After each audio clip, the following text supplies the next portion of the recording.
বাংলাদেশের মধ্যে আজকে সবথেকে শোকাহত পরিবার, মজলুম পরিবার, সে পরিবারটা হচ্ছেন বেগম জিয়ার পরিবার। সে বেগম জিয়া বাংলাদেশের তিনবারের সাবেক প্রধানমন্ত্রী। তিনি হচ্ছেন বাংলাদেশের সফল রাষ্ট্রপতির একজন সহধর্মিনী। তিনি বাংলাদেশের একজন সেনা প্রধানের সহধর্মিনী। 34 বছর বয়সে তিনি বিধবা হয়েছেন।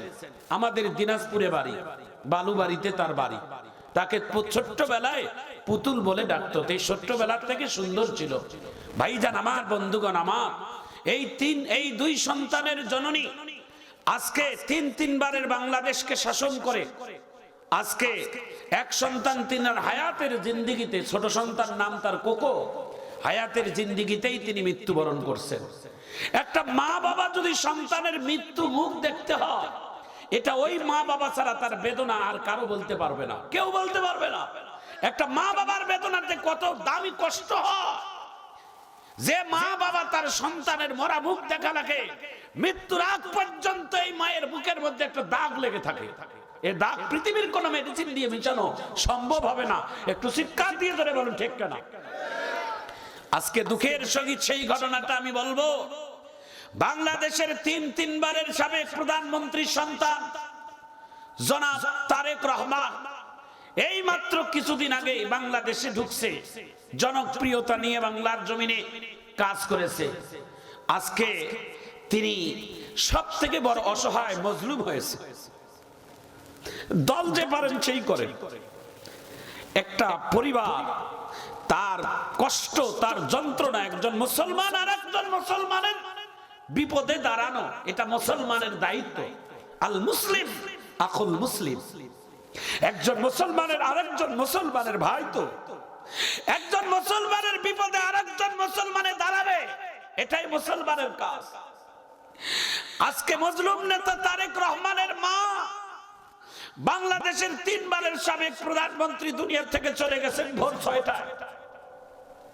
আজকে তার স্থায়ী বড় বড় নেতাদের সামনে তিনি যখন বসা ছিলেন, 2 দিন আগে তারেক রহমানের চেহারাটা দেখলে কি সুন্দর দেখা যেত। আজকে তার মায়ের মৃত্যুর সংবাদ শোনার পরে ছেলেটি এইভাবে প্রথম সারিদের নেতাদের সামনে দাঁড়িয়ে তিনি অজরেই চোখের পানি ফেলে ফেলে কাঁদছেন তার মায়ের জন্য। পৃথিবীতে তার আপন বলতে আর কেউ থাকলো না। তিনি ছোট্টবেলায় বাবাকে হারিয়েছেন। তারেক রহমান যখন ছোট ছিলেন তখন তার বাবাকে সন্ত্রাসীরা মেরে ফেলেছে, জিয়াউর রহমানকে, এবং তার ছোট্ট ভাই মারা গেছে তিনি বিদেশ থাকা অবস্থায়। তার লাশ দেখতে পারে নাই, তারেক রহমান দেখতে পারে নাই। আজকে মাত্র লন্ডন থেকে এসে উড়াল দিয়ে আসলো 2-3টা দিন, মায়ের একটু সেবা করবে সেই সুযোগটুকু ছেলেটার হলো না।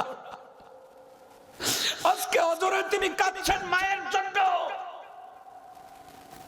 গোটা দেশ তাদের জন্য আজকে শোকাহত কাঁদছে। আল্লাহ এই জিয়া পরিবারেরকে আল্লাহ আপনি সবর করান এবং ধৈর্য ধারণ করান তৌফিক দান করুন। একটু আমিন বলেন।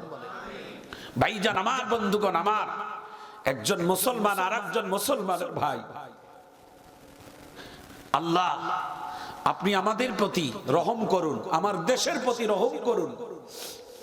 আজকে এই তারেক রহমানের চোখের পানির বিনিময়ে তার মাকে আপনি জান্নাত নসিব করুন। আমিন বলেন। গোটা দেশ তার জন্য আজকে কাঁদতেছে, গোটা দেশের মাটি তার জন্য আজকে কাঁদে। তিনি বেঁচে থাকতে একটি কথা বলেছিলেন, বেগম জিয়া, আমার দেশের বাহিরে কোনো আমার ঠিকানা নাই, আমার একটাই ঠিকানা, সেটা এই বাংলাদেশের মাটি। ঠিক কিনা বলেন? হায়াতের জিন্দেগিতে তিনি বারবার একটি কথাই বলেছেন, পৃথিবীর কোন দেশেই আমার আর ঠিকানা নেই, আমার মৃত্যুটা যেন বাংলার জমিনে হয়। বেগম জিয়ার দোয়াকে আল্লাহ তাআলা কবুল করেছেন।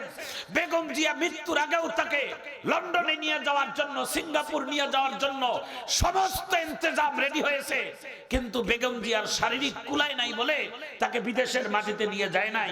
বিদেশের মাটিতে নিয়ে গেলে হয়তো বেগম জিয়ার মৃত্যুটা লন্ডনে হতো, সিঙ্গাপুরে হতো, কিন্তু বেগম জিয়ার শেষ মনের আস্থা, শেষ মনের চাওয়াটা ছিল আমার মৃত্যুটা যেন দেশের মাটিতে, দেশের মানুষের মধ্যেই হয়। ভাইজান আমার, বন্ধুগণ আমার, চোখের অশ্রু নিয়ে আমি একটি কথা আপনাদের কাছে বলতে চাই। আল্লাহ এই শোকাহত পরিবারটাকে আপনি রহম করুন।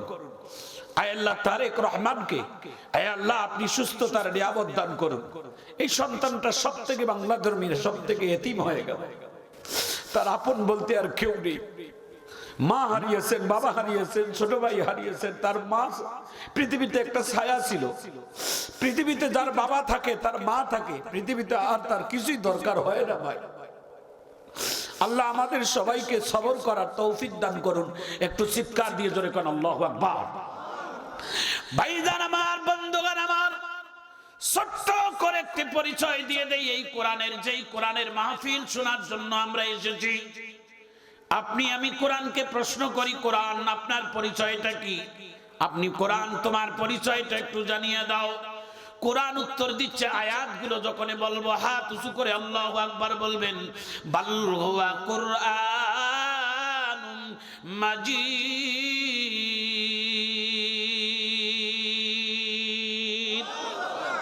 একটু জোরে হাত তুলে আল্লাহু আকবার বলি। মাঝে মাঝে কথা বলবেন। কোরআনকে আবারও প্রশ্ন করেন, কোরআন আপনার বাড়ি কোথায়? কোরআন উত্তর দিবে ফি লাউহিম মাহফুজ। আবার কোরআনকে প্রশ্ন করেন, কোরআন আপনি কোন মাসে এসেছেন? কোরআন উত্তর দিবে শাহরুর রমাদানাল্লাযী উনজিলা ফীহিল কুরআন। আবার কোরআনকে প্রশ্ন করেন, কোরআন রমজান মাসে এসেছেন, লৌহে মাহফুজ থেকে আসছেন, কিন্তু কোন রাত্রিতে এসেছেন?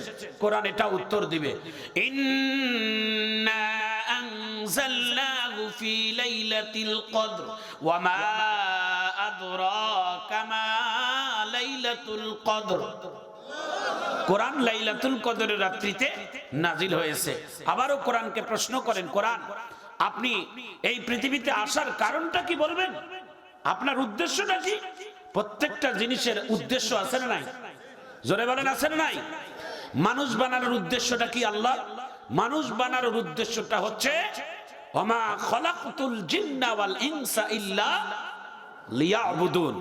আল্লাহ যখন জিন আর ইনসানকে বানাবে তখন ফেরেশতারা আল্লাহর কাছে বাদী হয়েছিল, আল্লাহ এদেরকে বানাইয়েন না। কেন? বলে এরা দুনিয়াতে মারামারি কাটাকাটি করবে, এরা হাঙ্গামা করবে, এরা দুনিয়াতে ফাসাদ করবে, এরা দুনিয়াতে খুন তারাশি করবে। আল্লাহ বলে আমি তোদের কাছে শুধুমাত্র বলতে চেয়েছিলাম, এত পরামর্শ দেওয়ার দরকার না। আমি আল্লাহ যা চিন্তা করি তাই করব, তোমরা শুধু দেখে থাকো। এই মানুষগুলোকে বানানোর ক্ষেত্রে আল্লাহর ফেরেশতারা নিষেধ করছিল। একটু জোরে আল্লাহু আকবার বলেন। কিন্তু এই মানুষগুলো হচ্ছেন পৃথিবীর সবথেকে আল্লাহর কাছে দামি। ওয়ালাকাদ কাররামনা বানি আদম। একটু জোরে কোন আল্লাহু আকবার। প্রিয় ভাইয়েরা আমার, প্রিয় বন্ধুরা আমার, এই মানুষগুলোই আবার দুনিয়াতে দামি, এই মানুষগুলো আবার দুনিয়াতে কম দামি। উলাইকা কাল আনআম বাল হুম আদল উলাইকা হুমুল গাফিলুন। মানুষ যদি মানুষ না থাকে তাহলে এই মানুষগুলো চতুষ্পদ জানোয়ারের থেকেও খারাপ হয়ে যায়। জোরে বলুন ঠিক কেন? সুতরাং এই কোরআনকে প্রশ্ন করেন, কোরআন আপনার আসার কারণটা কি একটু বলেন। কোরআন আসার কারণটা নিজেই বলছে, শোনার পরে হাত তুলে আল্লাহু আকবার বলবেন। হুদাল লিন্নাস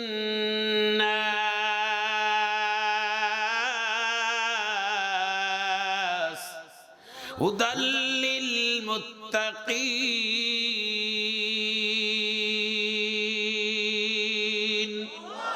এ বাণী সকলের নয় শুধু মুমিনের, এ বাণী সকলের নয় শুধু মুমিনের, যারাই চলবে মেনে ফল পাবে কোরআনের। ঘরেই বলো কিবা রাষ্ট্রে বলো, অশান্তি দূর করে শান্তি আনে সমাধান। সমাধান চাও যদি জীবনে মরণে, ফিরে যাও খুঁজে নাও চোখ রাখো কোরআনে। একটু হাত উঁচু করে সবাই আরেকবার আল্লাহু আকবার বলেন তো দেখি। সবাই হাতটা উঁচু করে টন টন করে দিয়ে জোরে আল্লাহু আকবার বলেন। এ কোরআনের পক্ষে থাকলে লাভ আছে না নাই? জোরে বলেন আছে না নাই? জীবনভর কোরআনের পক্ষে থাকবো, কোরআনের পক্ষে কাজ করব। কোরআন যদি রমজান মাসে নাজিল হওয়ার কারণে রমজানের দাম বাড়তে পারে, কদরের রাত্রিতে নাজিল হওয়ার কারণে কদরের দাম বাড়ে, মক্কা মদিনায় নাজিল হওয়ার কারণে মক্কা মদিনার দাম বাড়ে, এই কোরআন যেই পাহাড়ে নাজিল হয়েছে, পাহাড়ের দাম যদি বাড়ে, বুকে হাত দিয়ে বলেন এই কোরআনের সাথে আমাদের সম্পর্ক ভালো থাকলে আমাদেরও দাম পাহাড়ের মতো, মক্কা মদিনার মতো, ওই রমজানের মতো, লাইলাতুল কদরের মতো সম্মানিত হবে। জোরে বলুন ঠিক কিনা? কোরআনের সাথে লেগে থাকবো তো ইনশাআল্লাহ। জোরে বলেন ইনশাআল্লাহ। কোরআনের এক হরফ পড়লে 10 নেকি পাওয়া যায়। কয় নেকি?